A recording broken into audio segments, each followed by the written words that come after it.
গতকালকে আমরা সীমান্ত দাস নামের একটা ছেলের সাক্ষ্য নিয়েছি এবং সাক্ষ্যটা আমরা বিজ্ঞ আদালতের মাধ্যমে নিয়েছি।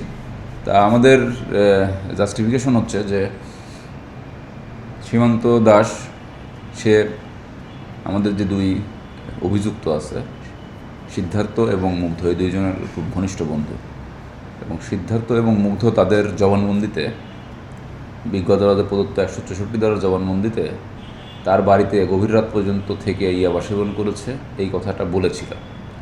তা এই জিনিসটা এস্টাবলিশ করার জন্যই আমরা সীমান্তের সাক্ষ্যটা নিয়েছি এবং সীমান্ত বিজ্ঞ আদালতে তারা ওই দুই অভিযুক্ত যে সাক্ষ্য দিয়েছে সেই সাক্ষ্যের অনুরূপ সাক্ষ্যই দিয়েছে, অর্থাৎ সে স্বীকার করেছে যে গভীর রাত পর্যন্ত, রাত 2টা-2:30 পর্যন্ত তারা তার বাসাতে ছিল, তারপর তারা চলে যায়।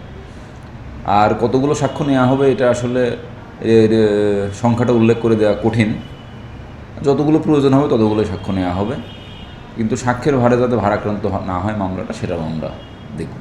এটাতে আমাদের ঊর্ধ্বতন কর্তৃপক্ষ অবহিত আছেন, তারাও জিজ্ঞাসাবাদ করবেন। আমাদের এটা কার্যক্রম চলছে আর কি।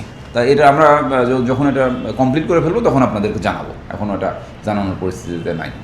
তা আমরা এরকম কোনো গুরুত্বপূর্ণ সাক্ষ্য যেটাই পাবো সেটাই আমরা 164 অর্থাৎ বিজ্ঞ আদালতে প্রেরণ করবো। ফৌজদারি কার্যবিধির 164 ধারা অনুসারে আমরা এই সাক্ষ্যগুলো রেকর্ড করে নিব। এটা গুরুত্বপূর্ণ সাক্ষ্য, কারণ এই যে দুইজন অভিযুক্ত তারা যে বলেছিল তারা গভীর রাত পর্যন্ত একদম পার্শ্ববর্তী ঘটনাস্থলের পার্শ্ববর্তী বাড়িতেই অবস্থান করে নেশা করছিল, তো এই জিনিসটা এস্টাবলিশ হয়ে গেছে।